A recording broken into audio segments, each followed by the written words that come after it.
سیرت جو ہم تک پہنچنے کا ذریعہ ہے وہ یہ ہے صحابہ کرام کی نبی پاک صلی اللہ علیہ وآلہ وسلم سے جو محبت ہے اس کے واقعات ہمیں معلوم ہیں کہ وہ کس قدر شدید محبت تھی۔ دین کا جو ذریعہ تھا لوگوں کے لیے وہ نبی پاک علیہ الصلوۃ والسلام کی ذات مبارکہ تھی۔ آپ جو فرماتے تھے، آپ جو کرتے تھے، اسی کو دیکھ کر صحابہ دین سیکھتے تھے۔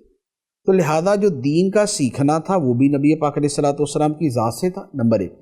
نمبر دو یہ ہے کہ نبی پاک علیہ الصلوۃ والسلام سے جو محبت تھی وہ محبت اس کا تقاضا کرتی تھی کہ آپ کے احوال اور آپ کی حالات زندگی پر وہ مطلع رہے اور اس کے بارے میں واقفیت حاصل کریں۔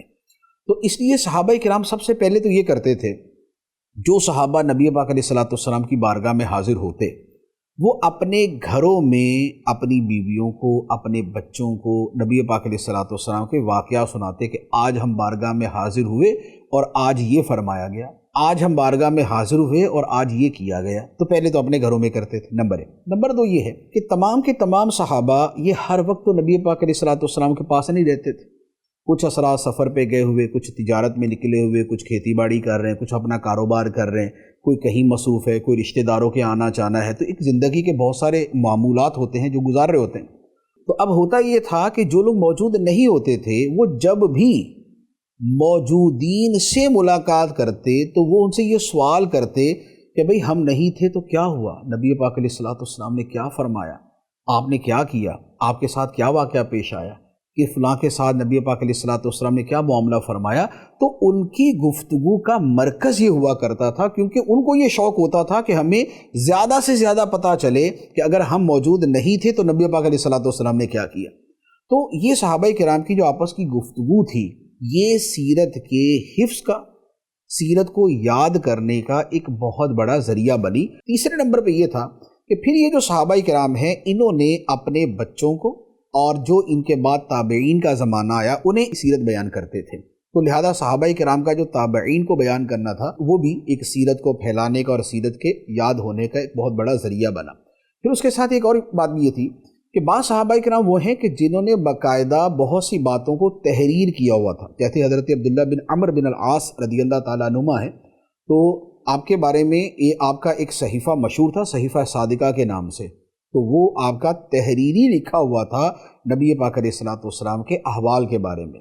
اور اسی طرح جو ہے وہ اور بھی متعدد صحابہ کرام ہیں کہ جنہوں نے اپنے پاس کچھ نہ کچھ تحریری طور پہ محفوظ کیا تھا۔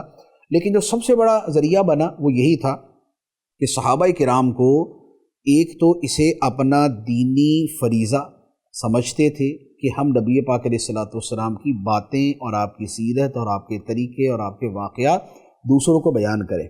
تو ایک اپنے اس فریضے کے طور پر بیان کرتے تھے اور ایک اپنی محبت کے طور پر بیان کرتے تھے۔ وقت کے ساتھ ساتھ تو ایسا ہوا جب صحابہ کرام کی تعداد کم ہوتی گئی نا، یعنی کہ جیسے زمانہ گزرتا گیا، صحابہ کرام کا انتقال ہوتا گیا، تو صحابہ کرام جتنے کم ہوتے تھے لوگوں کا رجحان ان کی طرف اتنا زیادہ ہو جاتا تھا کہ کسی علاقے میں اگر کوئی ایک صحابی ہے تو لوگ دور دراز سے اس علاقے کے، اس شہر کے، اس کے ساتھ والے شہر کے وہ جمع ہو کے وہ پوچھتے تھے کہ آپ ہمیں بتائیں نبی پاک علیہ الصلوۃ والسلام یہ کیسے کرتے تھے، آپ نے یہ کیسے کیا تھا، یہ واقعہ کیسے ہوا تھا۔ تو اس طرح کا ایک واقعہ نہیں ہے، اس طرح کے سینکڑوں واقعات ہیں۔ جیسے صحابہ کرام کوفے میں جا کے بس گئے، حضرت انس رضی اللہ تعالیٰ عنہ، حضرت عبداللہ بن ابی اوفا رضی اللہ تعالیٰ، اور تقریباً 100 کے قریب صحابہ کرام کوفہ جو ہے وہ پہنچ گئے۔ خود حضرت مولا علی شیر خدا رضی اللہ تعالیٰ کوفہ میں تھے۔ تو ایک بڑی تعداد جو صحابہ کرام کے کوفے میں تھی، تو اب کوفہ اور اس کے جو گرد و نواح کے لوگ تھے تو وہ آ کے اس کے اعتبار سے پوچھا کرتے تھے۔ کچھ صحابہ کرام بصرہ چلے گئے، کچھ صحابہ کرام کسی اور شہروں میں چلے گئے۔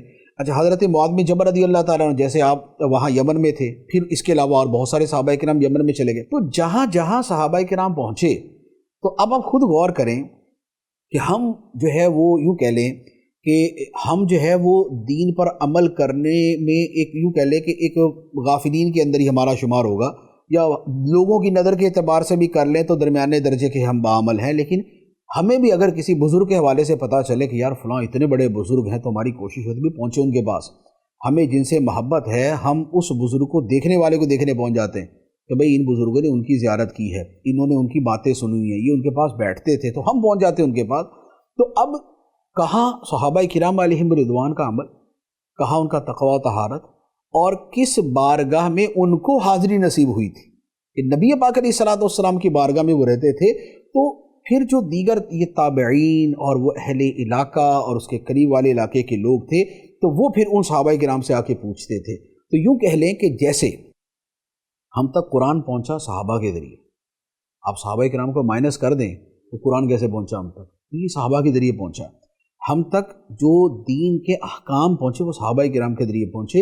اسی طرح جو سیرت ہے، یہ سیرت کا پورا ذخیرہ جو ہے، یہ بھی ہم تک صحابہ کرام علیہم رضوان کے ذریعے ہی پہنچا۔ تو صحابہ کرام کی آپس کی گفتگو، ان کا اپنی فیملی کو بتانا، ان کا اپنے بچوں کو بتانا، اپنے پوتوں کو، نواس و نواسیوں کو بتانا، تو یہ وہ سلسلہ رہا کہ جس کے ذریعے سیرت جو ہے وہ محفوظ ہوتی ہے۔